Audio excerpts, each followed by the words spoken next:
This exclusive Washington Commanders coverage is being brought to you by BossUp Summer Camp in Bowie, Maryland, from June the 23rd to August the 22nd, 2025. Why choose BossUp Summer Camp? This isn't just another summer camp. It's an investment on your child's future. Limited spots are available. Enroll today. You can reach us by phone at 202-951-5145 or www.bossupsummercamp.com.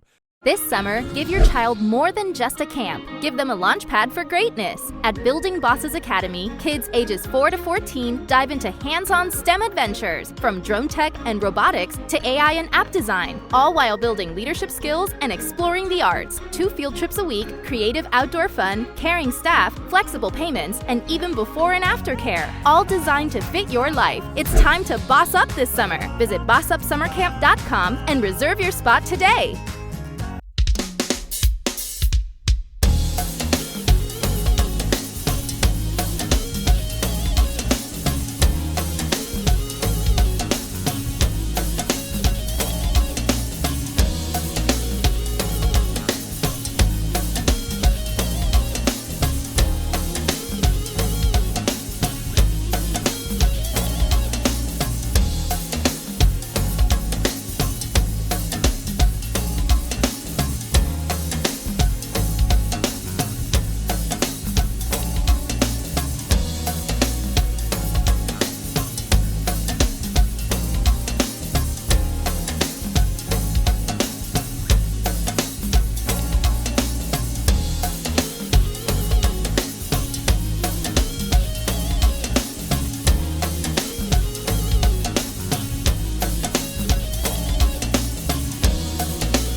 Awesome. It is cool to be here with you guys today. As we're entering into day 2 of Minicamp, this is it's really coach's time in some ways, and I'll explain that as the systems. On all 3 phases, can the players have a deeper understanding of that? And I thought Cliff and Joe and Larry, they have really put it in that space. And the other group is the year 2 players, assisting the first year players into it, whether it's a first year as a free agent joining the team or a first year as a rookie. And that's such an important thing. So that's really where I feel like in the off season, this is the coach's time. They've got to get these systems in place so the guys can really do their thing. And if we can isolate the skill, then there's these next 40 days that'll be coming up for the players to really work those. You also see some high school coaches here today, quite a few, over 100, which is awesome. And they play such an important role in the lives of, the kids that they are coaching. And that was certainly impactful in my life. And I know that they're having that impact now. So with all that said, let's get rocking with you guys and begin. You talked yesterday about the front seven doing a lot of stuff together and all that. Is it more than in the past? And how much, when you go to doing something like stopping the run, can what they're doing now help translate into more success there? Yes, on both. Yes, they're doing more as a group together, and I, really lean on Joe on that. Like I thought he's one that's also thrown a great off season. What things can we incorporate? How do we add certain things? And some of that comes, John, from like doing more time together. So when you're starting last year in the first, OTAs and what you're going and how you're doing, and so when you have being together for a whole calendar year, like that's a big deal. And so for so many of these coaches to be back here, wanting to elevate ourselves to see, can we take it further, to help the players take it further? That was one of my off-season goals. As a staff, can we, collectively help one another, take it up a notch? And a number of them have. So yes, it's by design that they spent more time together. And yes, usually the things that you emphasize during that time, you get to see it come to fruition. And you have several guys for sure, like in key years in their contracts. How much do you like having guys like that, where it's like, hey, a guy like Debo, whatever, they've got to go out and produce if they want to get something beyond that. Is that a good thing for a team? To me, everything's custom. And sometimes like having the security can be just the thing the person needs. Sometimes it's the carrot, can be just something that they need. So I think it's just customized to where we're at. The fun part about our group is that they're really connected and stay tight together. And so there's so much fun knowing that the better we play, more opportunities are for everyone. And so they have a very good understanding of that. Dan, you guys obviously kept David Blau for some interest outside.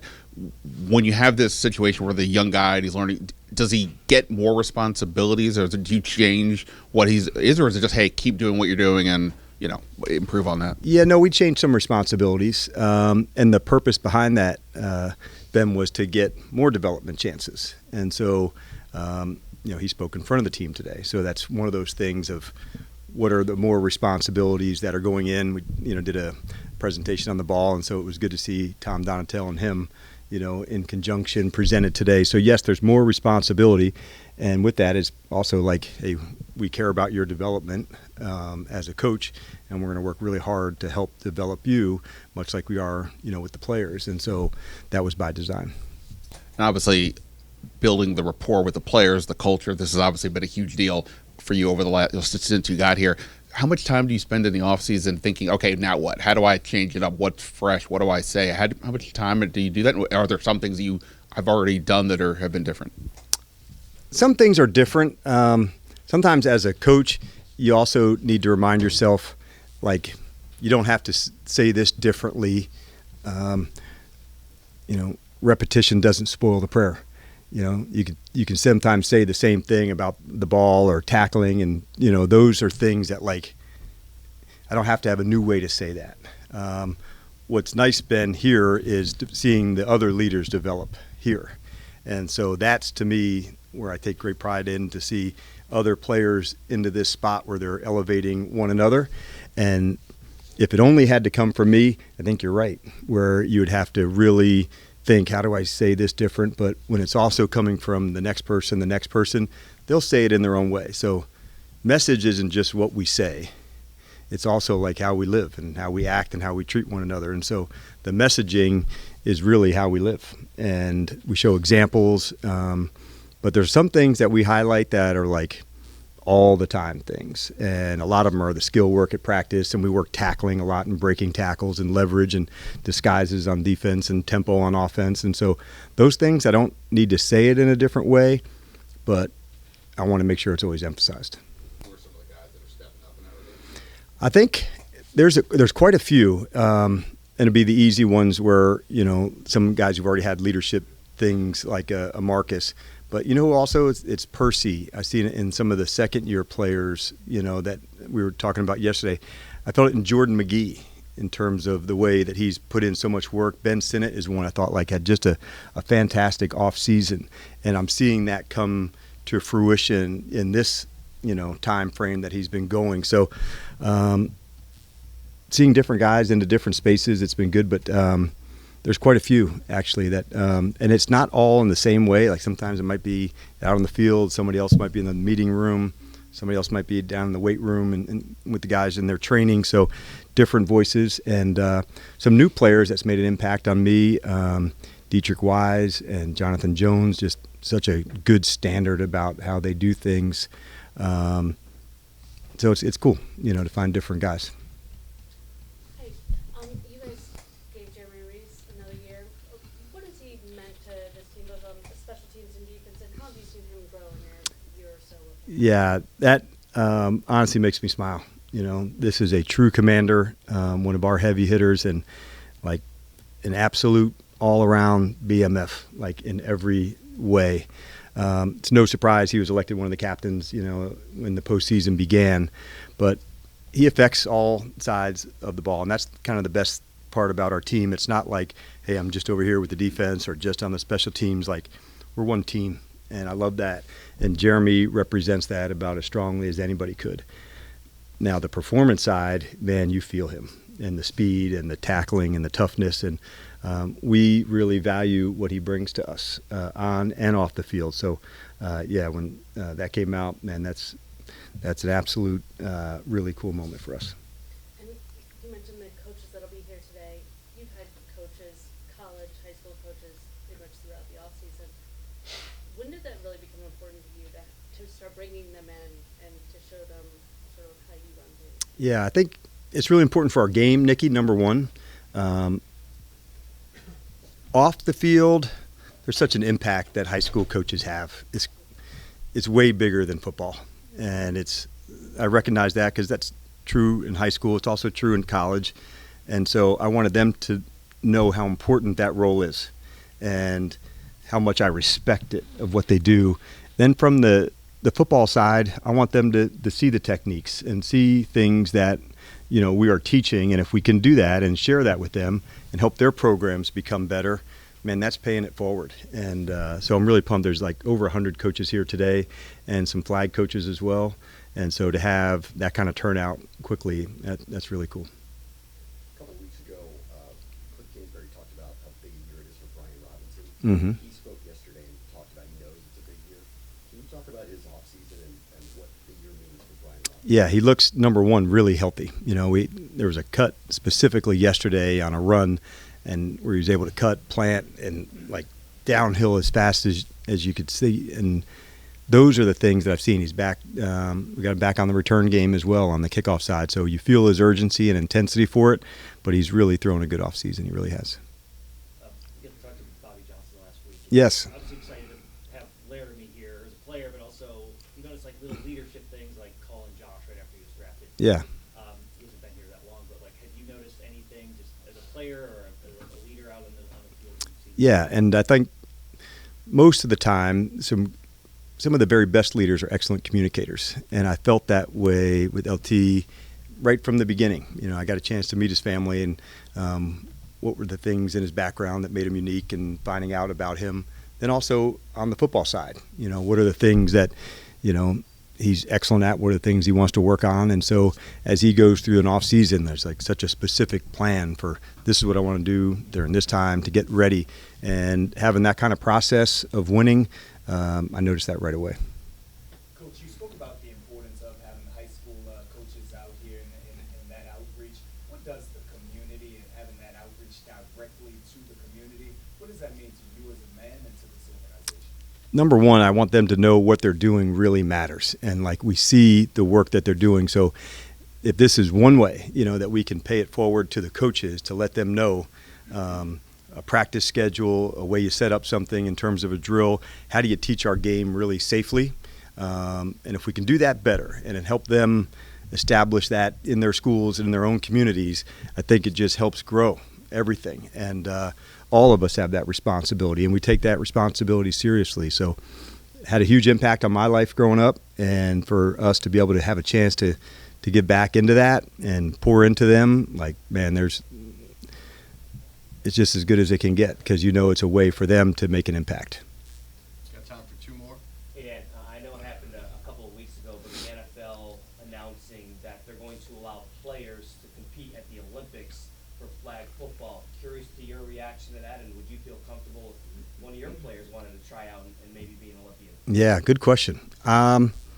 It's cool, right, that flag football is going as a sport, and the process of putting a team together, I'm not sure what that looks like just yet, but I think it's really important, that it goes well and they find the right thing. It's not the same exact game that they play, but there are a lot of really good candidates. So it'll be interesting as we get closer of who wants to do it and how they go about the selection process of the first flag football team. So I think it'll be cool for sure, but the way they're going to go about it, I don't know. But, yeah, for sure I'll be watching. Last one. We talked about it a little bit at the start, but the continuity and familiarity of having a coaching staff that's together from year 1 to year 2. In what areas can you see a coaching staff kind of take that step as you move towards the season? There's efficiency element for sure, okay, this.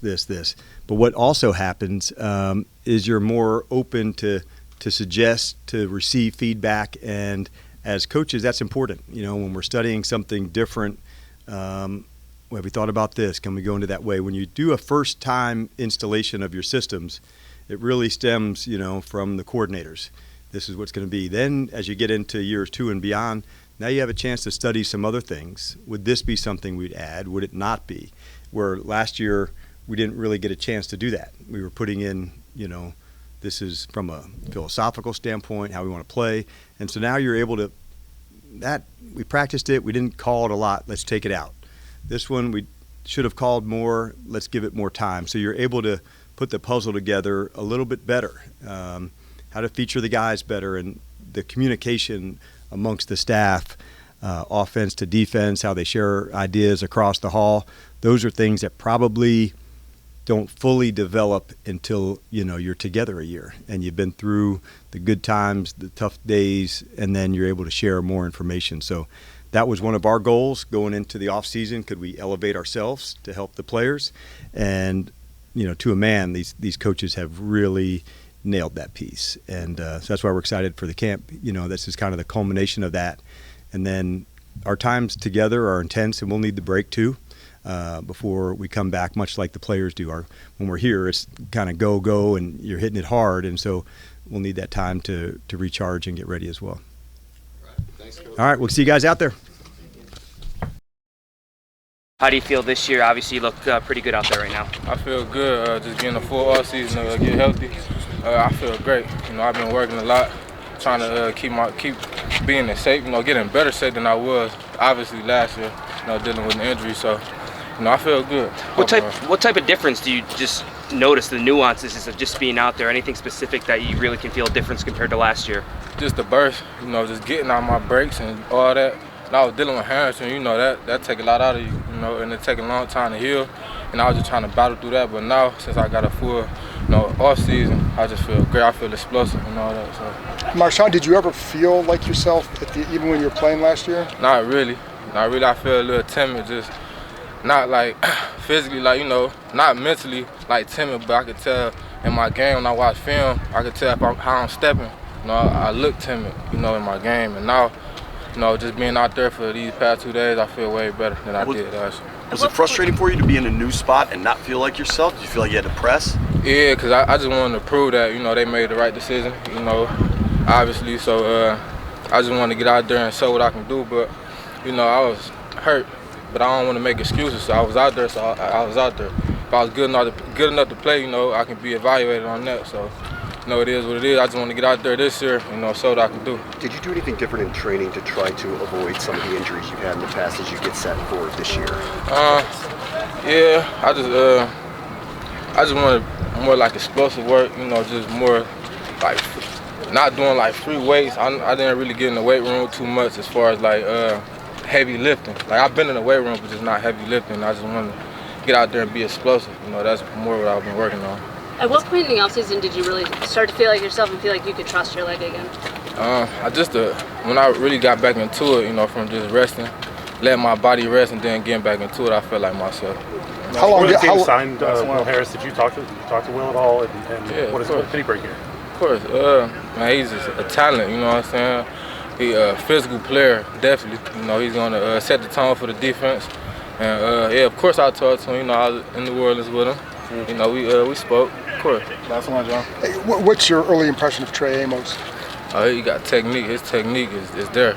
From right now, what I see as far as his technique, he look complete. He a rookie and it's early, but, throughout the season, I just feel like he's going to keep that up and get better as the season goes. And I'm excited to see, how he turn out. All right, thanks, man.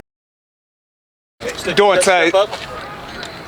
You want him to step up? Yeah, step up a little. Yeah. Doing today, we got over 100 high school coaches that are out here. The Commanders giving back to the community. Why is that important for the team to have that impression on the community? I mean, we're guys who made this dream a dream for a long time, and for the coaches to come out here and be able to learn from our coaches and learn from us to go back to the youth and give them all that game, that's major because those kids want to be here one day too. What do you think about your kind of edge rushing group? Obviously, you lose Fowler. What do you think about this group going into 2025 here? I mean, guys coming here to work. We, like you said, we lost pieces, but just guys coming here and work, be able to show what they can do and fill in the pieces. George, Dan was saying that you guys, as his front seven, have spent a lot of time together doing stuff, maybe more than last year. How can that help on the field? I mean, I'm not gonna say we didn't trust each other, but I think we got a little bit more time to get on the same page than we did last year. I think that was the main thing. The more time we have to learn the system that we're gonna be playing, the better we can be off. And how can that, one of the big emphasis, stopping the run a little bit better than last year, how can that help that? I mean, if you can't stop the run, you can't win games. So that's our big focus this year is to be able to stop the run a lot better than what we did last year. Last year was a new setting for you coming here. How much more comfortable do you feel here in year two, and how do you feel out there right now? Honestly, it wasn't nothing different for me other than location. It's the same system that I've been in. So honestly, nothing much for real. Hey, Dorrance, do you all feel defensively that you left a lot on the field that you can be so much better this year? No doubt. When it comes to run and pass from a lot of players, but that's where we just develop our skill set of making tackles and stuff like that. Just little stuff, little details. Good. All right, thanks, Dorrance. Thanks, sir. Appreciate your time, man. Appreciate it. Obviously, you had some scary situations last year with the concussions, and it's just tough to deal with, obviously. But now you're kind of clean slate, another year in Washington. How are you feeling, kind of physically, and going into this new year? Yeah, it's a blessing to be able to make a full recovery from especially a head injury. So I had 2 last year and went and saw a lot of professionals to figure out okay some potential long-term things with my example, and felt really good coming back for the playoffs, and have made a full recovery, stayed healthy ever since then, and we're looking forward to year 9 now. Kind of wild. To that point, year 9, what continues to motivate you? That constant hunger you have. What is it? How do you do that? Yeah, I think just it's human nature to want to continue to progress in your craft, and if you find something that you're passionate about, if you're fortunate enough to have that as your job, it really continues to feed that fire. And I'm in a fortunate position, very blessed to be in a position where I can come out here and play football and entertain the world on the football field. And so it's been awesome to continue to push, and now getting as an older guy to help the younger guys also come along and find the best version of themselves and hopefully make an impact as well. And so putting all of that together really makes it exciting, especially being out here in DC. Just the culture around football football out here is truly incredible. Being out in the town and stuff like that, always taking pictures, things like that. Like, I love it because that's so special to have the community involved, because we all really truly feel like we're together out here. Speaking of the youth and speaking of the community, we had over 100 high school coaches that were out here today. What does that mean as the Commanders continue to give back? Yeah, I think it's awesome when organizations that have so much influence put themselves in a position to also encourage others, show others their way as well. Especially with DQ. If you're a coach, I would highly recommend trying to get 5 minutes of DQ's time just to see his philosophy, how he pushes the team, and how he coaches brotherhood. Because I really truly believe that it helps you bring more out of your guys than you can actually coach. You can actually coach the fundamentals, but you can't coach the chemistry that helps make it kind of gel together on the field. Personally, what is your message to the youth? Hey, continue to find what your passion and continue to make the most of the opportunity. But it all starts with finding what you think is fun. When I started playing football, it was something that was fun for me, and you continue to grow and push yourself into it, and then it became a job eventually. But it started, as something that was, for fun in the beginning. How much does having that continuity with all the offensive coaches coming back help a group take a step from year one to year two? Yeah, great question. I was talking to Jaden about this actually. We were talking about how having the same offense back to back, and how it doesn't necessarily slow the game down, but mentally you're able to process a little bit more, so you're able to keep more on your plate, and so it gives the kind of a confidence in yourself that where you're supposed to be, the steps. Still got get the younger guys and the new guys up to speed, but it's a lot easier to get a few guys in the whole squad. Hey, Austin, Coach Lynn talked about the running back room, and you talked about some of the younger guys. Could you talk a little bit about that, because he said you all really have a lot of talent there? Yeah, absolutely. We have 8 guys in the running back room. This is the most I've ever had, and so it's competitive. But what I love most about this group, it kind of comes down from DQ's philosophy, but just continue the brotherhood. And for myself, I've always been an advocate of helping the young guys. Like, my message is, you're trying to compete and take my job, and it's my job to hold my job. We want it to be competitive because it pushes everyone. That's what it continues to keep that fire that I was just talking about burning within us. And so we're out here encouraging each other out here, continue to compete. High fives. Hopefully everyone makes plays and stays healthy, because it takes a village to push this thing forward into the season. We know we play a lot of running backs here last year, so whatever crew we have going out there on the field, it has to be able to make an impact. What does Debo bring to this offense? Yeah, Debo's been awesome. I haven't been able to work with Debo before on the field. I've worked with him off the field a little bit, and so him coming to the team and seeing him on film, I think it's been awesome seeing clips of him, just how he hustles. Like, he's going for it. Like, when it's time to go, that's one thing about Debo. It's all out, clearing out, whether he's got to clear out, whether he's getting the ball or whether he's not, and so it's been really cool to have him as a teammate, and I know he's going to continue to broaden our capabilities as an offense. Before I start, I would like to announce a partnership that I have going with Children's National Hospital, centered around stroke, raising stroke awareness and helping stroke patients. This is my fourth fund in my mom's name. More information will come out. I put the website is Fast54. I'll be adding it to my bio in my Instagram and Twitter by the end of the day. I just think that everywhere I've played, I've tried to kind of honor my mom and honor her name, and so this is a place that's embraced me and it's become a very special place to me. So I'm excited to extend that into DC, being on the East Coast, and so I have one in California, I have one in Seattle, I have now out here. I'm excited about that. Just trying to continue my mom's name, and I would love your support and help me continue raising awareness. And like I said, the website's Fast54, and it will be in my bio by the end of the day. So I wanted to start off with that, and now I will take your questions. Bobby, you talk about this community embracing you. What does this DMV, this DC community, what does it mean to you? It means a lot, man, because I think it's well documented that I was skeptical coming over to the East Coast. I've been a West Coast guy my whole life, but walking around the city, the love that I've gotten over the course of a year has been truly special, and I always try to find ways to give back to any city that embraced me. The extension of that, we have these high school coaches out here today. What do you hope that they're able to take away from this Commanders culture to give back to their student athletes?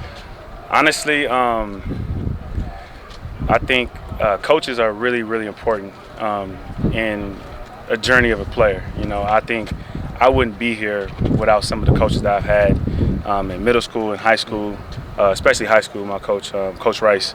You know, I thought I was a basketball player, and he was really adamant about you know, bringing me over to football because he wanted to. He saw more than just, you know, playing sports. He wanted me to do more.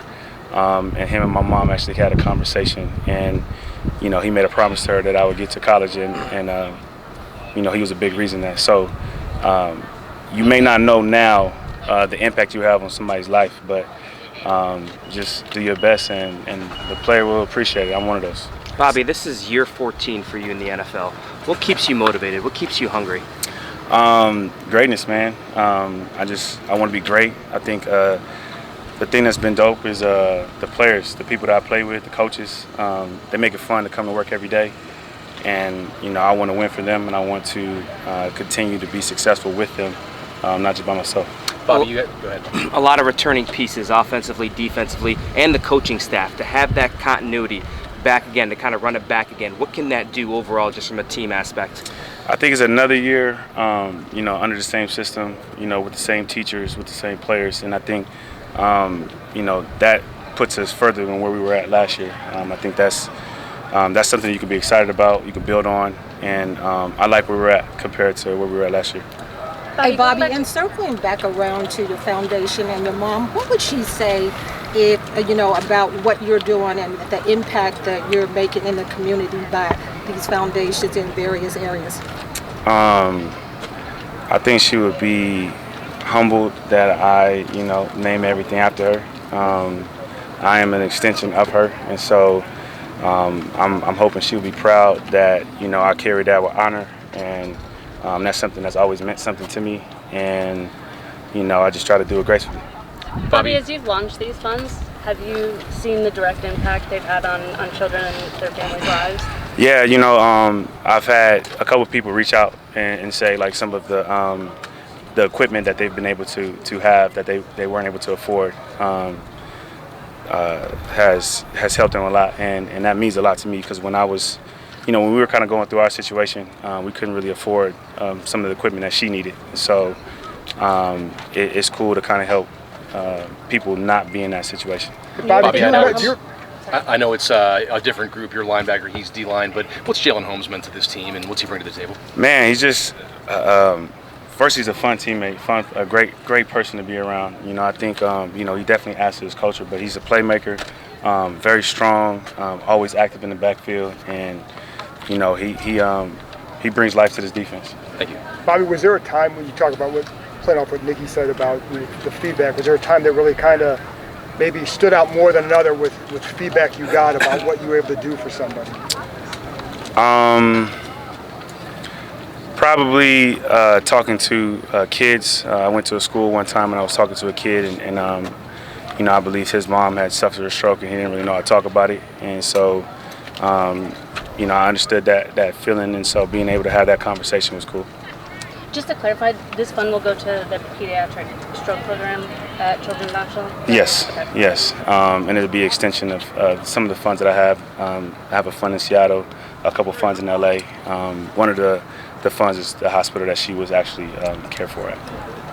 You grew close with Jaden last year.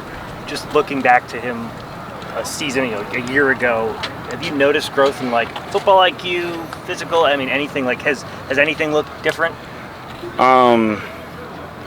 He's definitely hungry. You know, I'll say that. He is locked in the weight room. You know, I think he understands that when he came into the league last year, people were kind of unsure, but now they know how good of a player he is, and so they're going to approach it a little bit different. And I think his work ethic and his approach to understanding this season will be a little bit different.